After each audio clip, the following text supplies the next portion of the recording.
Good morning, everyone. If you'd like to open your Bibles to 1 Thessalonians chapter 5. We'll spend our time in this passage almost exclusively this morning in this hour. 1 Thessalonians chapter 5. At the conclusion of today, we will conclude our expose of the work of elders. And next week, we'll move to what I describe are the attributes of elders. Had the joy and the blessing and the privilege to go visit Jordan yesterday. It was good to see him in the flesh, touch him, taste him, hear him, and smell him.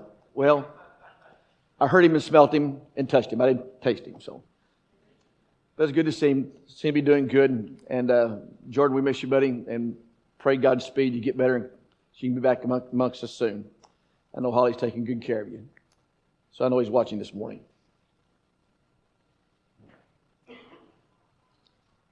When we think about the attributes of a man who will serve as an elder, we go to 1 Timothy 3 and Titus 1, because 1 Timothy 3 and Titus 1 talk about the character of the man.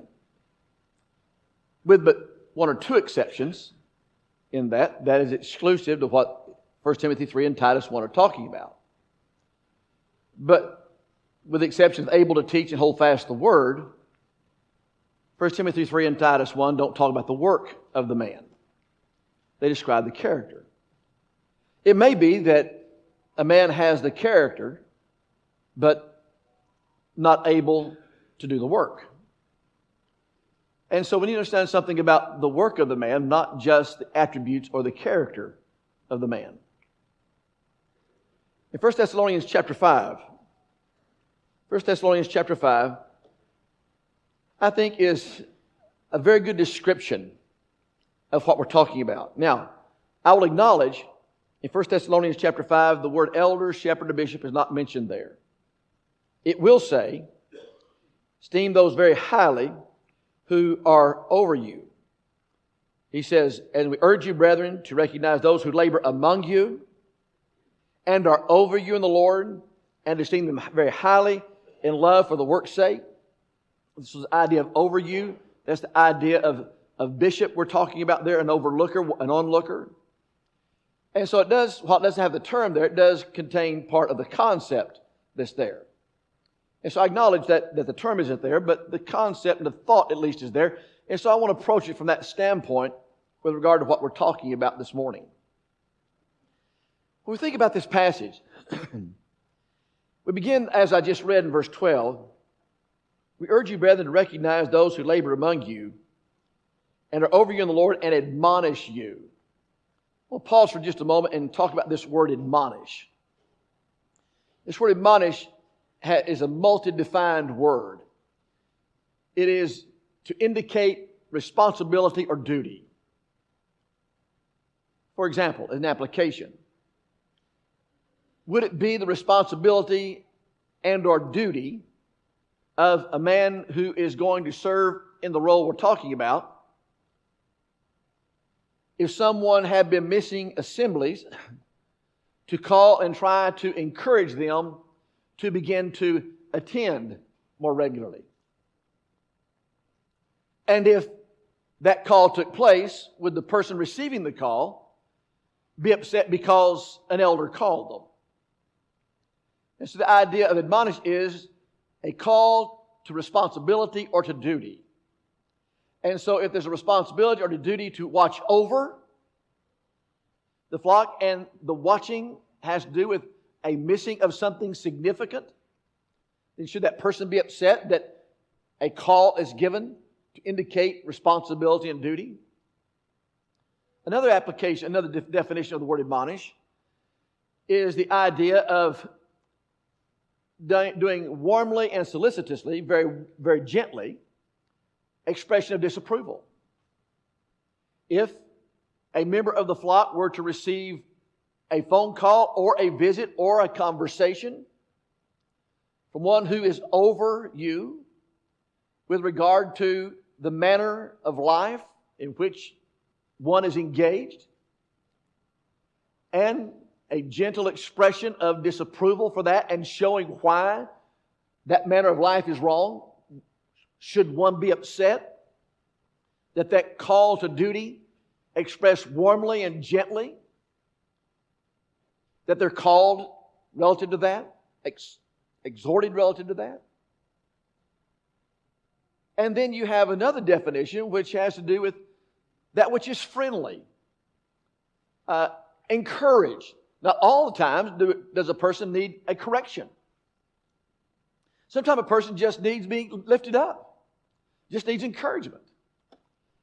And so repetitiously here, if an overseer, someone over you, saw that you were discouraged, something disconsolate about your countenance, something about your tone, your voice, if they saw a heavy burden on you and they came to you in some medium to communicate with you, what can I do to lift you up? Would they be considered nosy? Would they be considered out of line for trying to admonish in that way? And then another definition is the idea of to warn. To warn. For example, in Titus chapter 3 and verse 10, it says, after the first and second admonition, a heretic reject. And so you have a warning that goes. And so here's something that a warning is extended. If that warning is extended by someone that is over you, would you think that person onerous? Would you think that person a burden? Or would you appreciate the fact that what they have done is they have seen something that you're in danger of or that is threatening you, and they warn you about that? And so when you plug all that in to verse 12, we urge you, brethren, to recognize those who labor among you and are over you in the Lord and admonish you. So just plug all those things into that word admonish. And then when you drop down to verse 15, it says, see that no one renders evil for evil to anyone, but always pursue what is both good for yourselves and for all. And so now he's talking about the relationship of brethren one with another. In fact, back in verse 13, the latter part, he'll say, be at peace among yourselves. He's talking about the relationship. So is it something that is a part of the responsibility and duty of this man that's going to oversee to help relationships be harmonious and peaceful with one another? And to make sure there is peace among the flock? And then you drop down to verse 19. Do not quench the spirit. Verse 20, do not despise prophecies. If we were to go to 1 Corinthians 14, I'm just going to summarize this for time's sake. In 1 Corinthians 14, when he talks about an assembly where spiritual gifts were being exercised, and he said, if a man is prophesying and another receive a prophecy, let the one prophesying be quiet, be silent. Let the one having received the prophecy prophesy. Notice it doesn't say don't stop him from talking. It says let him speak, but don't quench the Spirit. Here the Spirit has enabled this man to prophesy. Let him prophesy. And so you see these obligations that go here. He's not saying you quiet the man, but you let another prophesy. So you see the responsibilities that go there. But now back up to verse 14. Because all that kind of leads into what we're going to talk about here in verse 14. Now we exhort you, brethren, warn those who are unruly. Comfort the faint-hearted. Uphold the weak. Be patient with all. This word exhort is different than the word admonish we just talked about. This word exhort is a call to side, to urge to action. It is to go to one and put the arm around that person and pull them close and urge them to greater responsibility and greater service. Now, you only do that with someone you know. Having been in the airport recently, I'm not going to go up to, and nor am I going to let a stranger come up to me, standing in line, and just put their arm around me and just pull me in close. I'm going to genuflect here and say, whoa, wait a minute, I don't know you. But if someone I know comes up to me and says, Rickie, I didn't expect to see you here, and puts their arm around me and pulls me in close, that's the idea of calling in, of pulling in. That only happens with someone you know. So this says that those who are over you know you and you know them. That goes back to John chapter 10 that we talked about. The shepherd knows the sheep, and the sheep know the shepherd, know the voice, and the shepherd knows the name. So here you have this exhortation, a calling to side. But notice the words that he uses. Warn, comfort, uphold, be patient. Do you see those? Warn, he says comfort, uphold, and be patient. The idea of unruly is someone out of ranks. It's a military term. And so here you have someone that is to be in the military line as they're marching, in the parade they have. And someone is out of line, they're out of ranks.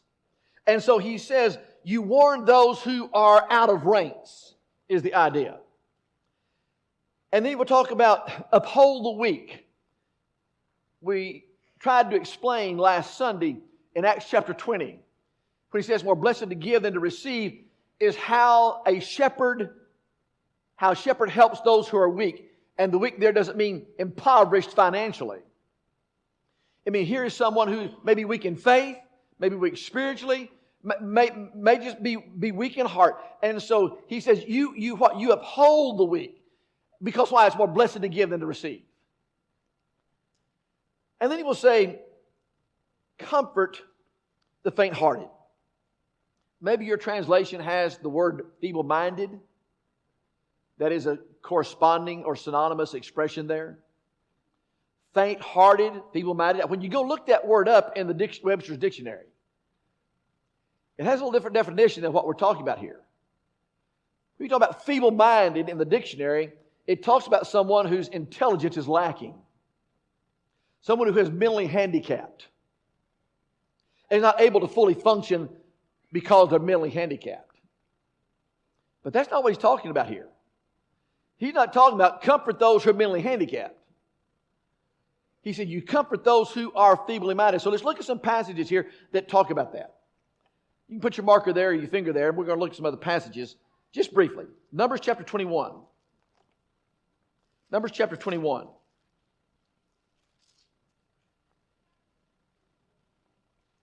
And verses 4 and 5. Numbers chapter 21, verses 4 and 5.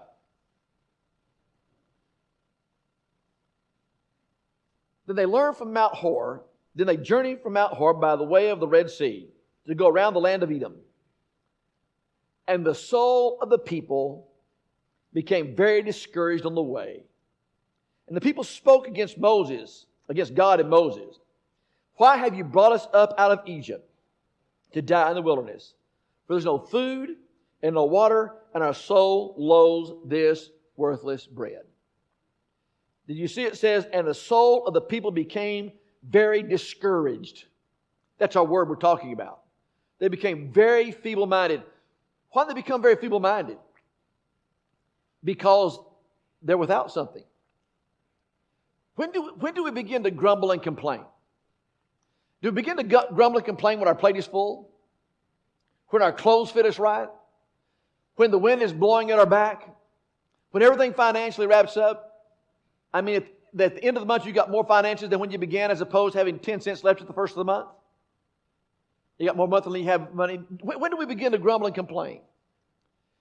We begin to grumble and complain when we begin to be without. That's when we begin to find everything wrong with everybody and everything. And it's not peculiar to adults. Children do the same thing. It's across the board. It's not age specific. How many times, parents, do our children begin to grumble and complain because they don't get what they want? Or, mothers, you just have the dishes all cleaned up from supper, 5 minutes haven't passed, walking out from the sink, and they say, I'm hungry again. And you say, you just ate, and then wah. All they do is grumble and complain because they're hungry. No, they're not hungry. It's finished. There's grumbling and complaining. When people become feeble-minded, discouraged, that's when they begin to grumble and complain. So he says, comfort the feeble-minded. Comfort those who become very discouraged. That word comfort's an interesting word. That word comfort is the idea of to feel what they feel. It is the idea of a with feeler. And the emphasis is on the with part, not the feeler part. So I'm a with feeler. So here is the man over you, and he feels with you. And in doing that, he tries to comfort you. But now here's an interesting twist on that. Sometimes the person over becomes feeble-minded.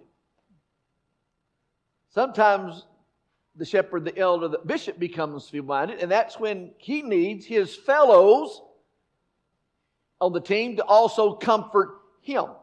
And sometimes, and we'll get to this later in a much different lesson, sometimes that's when the flock can comfort the one over you. So it's not just one direction here. So you see this idea of discouraged. Turn to Exodus chapter 6. Exodus chapter 6.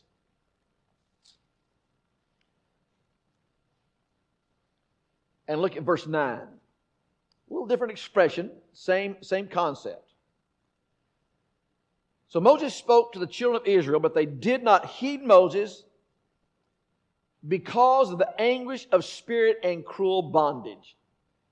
Now you're familiar with what's taking place up to this point. In chapter 3 it says, God has heard their cry. And God now is sending Moses to Pharaoh to say, let my people go. And Pharaoh has snubbed him. I don't know this God, therefore he's not a God. I'm a God, he's not a God. I don't know him. I'm a God. If he's a God, I know him because I'm a God. And so I'm not going to do it. And instead of letting the people go, Pharaoh tightens the screws on them. He says, no, you're going to work harder and you're going to work without some things. You're going to make it worse. And now then the people are saying, Moses, stop talking to him. You're making it harder on us. All you're going to do is take us out to the wilderness and die. And when they leave Egypt, what do? They fuss and complain because why? They long for the flesh pots of Egypt. And you want to say, really? Did you forget what was happening 24/7 back here when you were having to work and labor so onerously and you had no time off? Nothing whatsoever was your time at all. And now then God's brought you out here. Oh, yes, you say you're going to provide. Oh, yeah, you're going to provide. Look at us. Now we're hungry. Yeah, what kind of God are you? That's what they're saying. That's what it means when it says in verse 9, because of the anguish of spirit and cruel bond, because of the anguish of spirit, it's feeble-minded anguish of spirit. Now then plug that in. Comfort those who are anguished of spirit. Comfort those who look at life and all they see is nothing but despair. Oh, yes, you care for me. You say you care for me, but now look at what you've done for me. You just made things worse for me. He says you comfort them. Comfort them. And then one final illustration on this. So Jonah was called by God to go to Nineveh. You're familiar with the fact Jonah does not want to go at all, with an emphasis on at all. And so he takes matters into his own hand and he tries to escape the responsibility of God and tries to run from God. That doesn't work so well for him.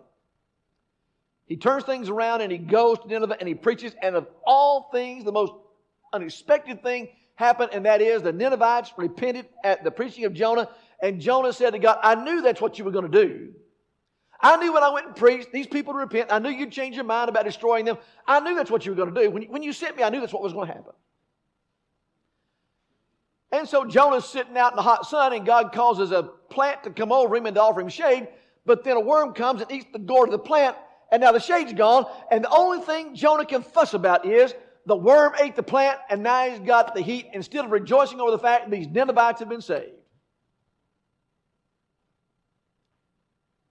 He just had a successful gospel meeting among the heathens of heathens. They all walked down the aisle. The whole crew of Ninevites came forward. And all he can fuss about is, all they did was come forward. And I knew that's what you'd do. I knew you'd change your mind about them. I went there and I was going to scorch them into hell, and instead you're sugaring them into heaven. I knew that's what you'd do. That's feeble-minded. Jonah was feeble-minded. That's the illustration of it. And so he says, you comfort the feeble-minded. So turning back to 1 Thessalonians chapter 5 now.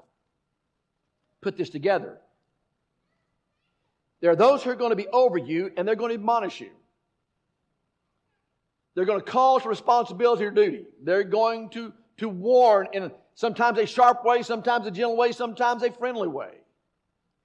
They're going to lift you up. And then he says, you esteem them because of work's sake, but then you exhort, you call to side. You call them to side. Who? Your brethren. And sometimes you need to warn them because of something. They're walking out of ranks. And sometimes you need to comfort the faint-hearted. And sometimes you simply need to uphold the weak and be patient with all. Now, if comforting the feeble-minded is challenging enough, and it is, it's hard to comfort also someone when you're feeble-minded. When you're the feeble-minded one, when you're the discouraged one, when you're the one that has anguish of spirit, sometimes it's also hard to comfort those who are of anguish of spirit too. It's kind of like the blind leading the blind here. I mean, everybody sucking on a dry well here. I mean, you're just spinning your wheels in the sand. Both are. Pardon the mix of metaphors and colloquialisms there. But you see, it's not going anywhere. Why? Because you're dry. Everybody's dry. And so we have to keep our cups full because we serve out of the overflow. Now, keeping that cup full for those who are serving to comfort is a particular challenge because it is draining, it is exhausting, it is fatiguing to try to comfort those who are feeble-minded. And so there has to be something to do for the one comforting to recharge as well. But this statement, be patient with all. When I was at Oakwood, my very first work, Brother James Trigg, who has been deceased for a number of years now, died of pancreatic cancer years ago, was in Crockett, Texas in a gospel meeting, and it was about an hour and a half over. And I knew Brother Trigg. He was the third preacher Westside and Irving ever had. My dad was first and Jerry Ray the second. And so I thought I'd go hear Brother Trigg. So I'm sitting there and things are about to start, and he walks down the aisle and says, well, hi, Rickie. Stop and talk to me this moment. How are things doing? How are things going? Well, I had no better sense than to just unload on him. I mean, I just dumped right there before he got up to preach. And before he walked off, he said, Rickie, be patient with brethren. I thought, well, that wasn't what I expected you to tell me. That's all he said. Rickie, be patient with brethren. I'm going to tell you, that's hard for an older person to do, but it's really hard for a young gospel preacher to do. Especially when you're just nothing but discouraged, you're beat down.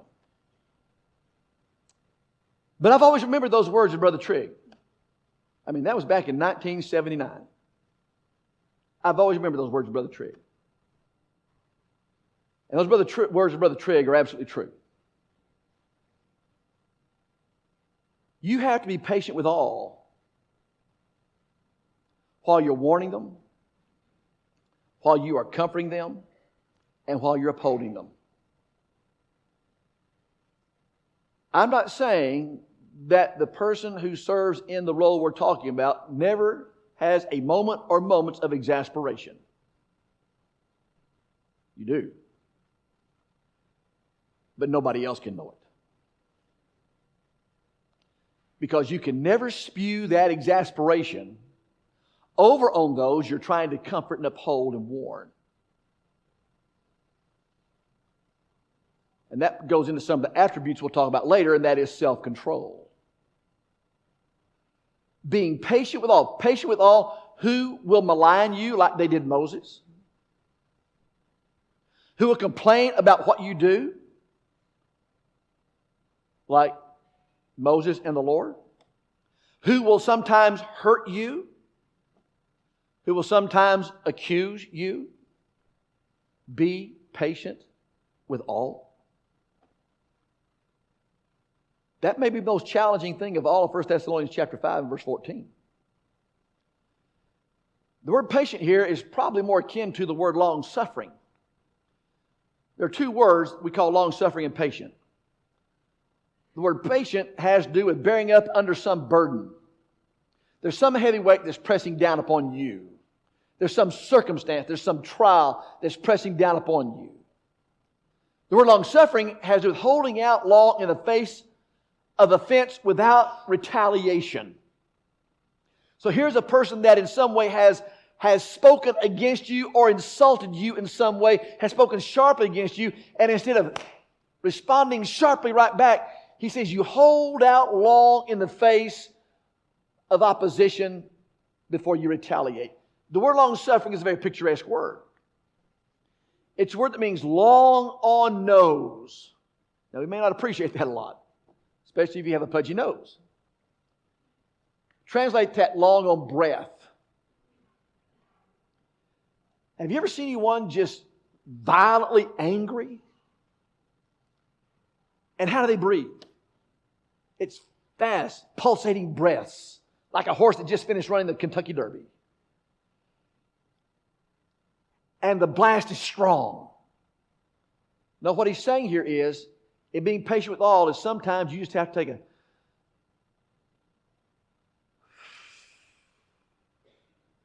real deep breath to be patient with all. But now, while we talk about that, someone says, I was kind of with you on all this. It's been challenging what you've been saying, but now you just crossed the line on 1 Thessalonians 5, verse 14. I don't think I can do that with anyone. Well, I would say you're not in the lonesome boat. Because I suspect if you ask Joe that's been doing this for 36 years, if he still has it down good, he's probably going to tell you yes. It's always a process. But here's the thing. You're never going to be able to do it unless you start. You're not going to be able to do it unless you just jump in and get it all over you. And let it wash all over you. And so sometimes the only way you can develop this is to just become actively involved in the doing of the very things we're talking about, knowing that it may not always be appreciated by people, that you're trying to warn, that you're trying to comfort, that you're trying to be patient with, that you're trying to uphold. Sometimes it will not be seen that way. But a person's response to you is not your responsibility. Your responsibility, my responsibility, your responsibility is to do what he's telling us to do. It's not to interpret the response of someone. Because someone responds in an adverse way to me does not mean, okay, I'm going to withhold doing that.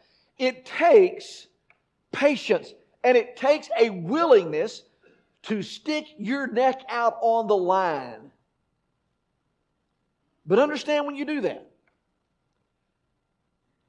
It's interesting that when the term is used, elders, it is not used in a singular way. It is used in a plural way. And so you're not all alone. Whether there's 2 men or whether there's 15 men, you are not alone. You have someone that's on that team that will also now comfort you and uphold you and be patient with you while you feel like you are the one that has been beaten up. And so 1 Thessalonians chapter 5 and verse 14, this is what it tells us. It tells you need to give instruction. That's the idea of admonish. You warn, you comfort, you uphold, and you be patient. Those are the service items that are there. And the question is then who? Well, the unruly. You help the weak. You encourage the faint-hearted or feeble-minded. And then finally, you be patient with all people. Now, 1 Thessalonians chapter 5, verse 14, where all we had to do The only passage we don't have Acts 11, where they received a contribution. We don't have Acts 15, where they helped settle a controversy, where they heard a case and made a judgment. We don't have Acts 20, where we have the illustration of comforting and serving the weak in a very humble way and pouring yourself out for them. We don't have those. If all we have was 1 Thessalonians chapter 5 and verse 14, that would be a bucket full on its own. All by itself. That would be labor enough to challenge someone who is going to accept the responsibility that we're talking about accepting in doing this work as a shepherd and a bishop. Now, think about this from the standpoint of the terms we've talked about. The term elder, which addresses spiritual maturity. A person is of some age to have spiritual maturity. And they have some age to have wisdom and discernment and have demonstrated that. That's the person you're going to listen to who's going to try to warn you. That's the person you're going to listen to who's going to try to comfort you and try to uphold you. Now, if you think about that shepherd who's going to lead you in green pastures and beside the still waters and walk with you through the valley of death and prepare a table for you, and you're never going to be without. The shepherd's going to provide, and the sheep never have to worry about being impoverished. That's the person or persons you're going to listen to when they try to warn you. That's the person or persons you're going to listen to when they try to uphold you or when they try to comfort you. And you think about that term bishop, someone who is an onlooker, someone who is a watcher, someone who is a caretaker, and they demonstrate their caretakerness over you. They have seen you in your greatest dilemma. That's the person, they come up to you, that's the person that you're going to listen to when they warn you, when they comfort you, and when they seek to uphold you. That's the person you're going to listen to. So 1 Thessalonians chapter 5 verse 14 is all we have to put with those three terms. We can understand the work of a man by those three passages. But they're not the only passages. They're the passages that we have elucidated. Complement 1 Thessalonians chapter 5 and verse 14. And so, he will say, verse 15, see that no one renders evil for evil to anyone, but always pursue what is good for both, yourselves and all. Rejoice, always pray without ceasing. How are you going to make it through doing this task? Because you find joy in the helping of others. It's more blessed to give than to receive. And so that's 1 Thessalonians chapter 5 and verse 14. I ask you to think about that. Now, let me close with the repetitive questions I've been asking. If you found a man that was demonstrated, 1 Thessalonians chapter 5, verse 14, do you think you'd find a man that's blameless? Do you think you'd find a man that was temperate? Do you think he would be a novice? Do you think he'd be able to teach? Do you think he'd be able to hold fast the word? Do you think that kind of man, 1 Thessalonians chapter 5, would be a man who has demonstrated a fidelity to one woman and who has been an example for his children? That because he could take care of his house, he could take care of the house of God. Do you think you could see that kind of man? You see those attributes in that kind of man?